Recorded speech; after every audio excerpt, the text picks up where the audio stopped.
നിലമ്പൂർ ഉപതെരഞ്ഞെടുപ്പിലെ സ്ഥാനാർത്ഥി നിർണയ ചർച്ചകൾ സജീവമാക്കി CPIM. ഇന്ന് മണ്ഡലത്തിലെത്തുന്ന സംസ്ഥാന സെക്രട്ടറി MV ഗോവിന്ദനും PB അംഗം A വിജയരാഘവനും ജില്ലയിലെ നേതാക്കളിൽ നിന്ന് അഭിപ്രായം തേടും.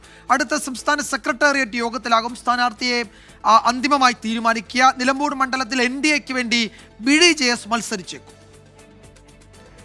ഉപതെരഞ്ഞെടുപ്പുകളിൽ സംസ്ഥാന നേതൃത്വം സ്ഥാനാർത്ഥിയെ പ്രഖ്യാപിക്കുന്നതാണ് CPIMലെ പതിവ്.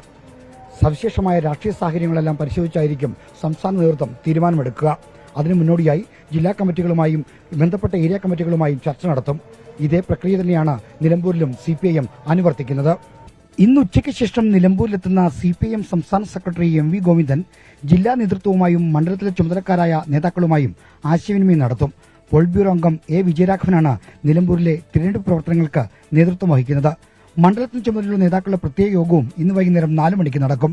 സംസ്ഥാന സെക്രട്ടേറിയറ്റ് അംഗം M സ്വരാജ്, ജില്ലാ സെക്രട്ടേറിയറ്റ് അംഗം VP ഷൌക്കത്ത്, ജില്ലാ പഞ്ചായത്ത് അംഗം ഷെറോണ റോയ്, M തോമസ് മാത്യു തുടങ്ങിയവരെയാണ് CPIM നിലമ്പൂരിലേക്ക് സ്ഥാനാർത്ഥിയായി പരിഗണിക്കുന്നത്. ക്രിസ്ത്യൻ വിഭാഗത്തിൽ നിന്നുള്ള സ്ഥാനാർത്ഥി വേണമെന്ന ആവശ്യവും ഉയരുന്നുണ്ട്. പാർട്ടി സ്ഥാനാർത്ഥി വേണോ പൊതുസ്വതന്ത്രം വേണോ എന്ന ആശയക്കുഴപ്പവും CPIMലുണ്ട്. നമ്മുടെ വിജയസാധ്യതയ്ക്ക് ഏതാണ് കൂടുതൽ സഹായകരം എന്നുള്ളതാണ് നമ്മൾ നോക്കുക.